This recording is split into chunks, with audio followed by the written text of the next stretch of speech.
nagbabala na ang Philippine National Police Highway Patrol Group sa mga may hawak ng iba pang luxury cars na sinasabing pag-aari ng mga kumpanya na konektado kay dating Ako Bicol Representative Zaldico. Ayon kay PNP HPG Director Police Brigadier General Hansel Marantan, nasa 10 pang sasakyan na iniuugnay sa SunWest Construction and Development Corporation ang kanilang hinahanap. Sa ngayon, may mga natatanggap na umano silang surrender fillers mula sa mga may hawak ng mga mamahaling sasakyang ito.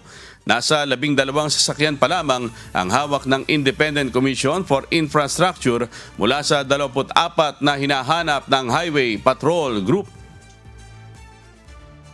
10 pa yung yun nasa listahan ng highway patrol. Yun ang hinahanap namin. Kaya nakikiusap kami sa mga drivers.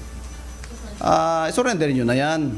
Baka abutan pa sa inyo. Hindi rin naman ninyo magagamit yan dahil huli din naman kayo sa kalsada.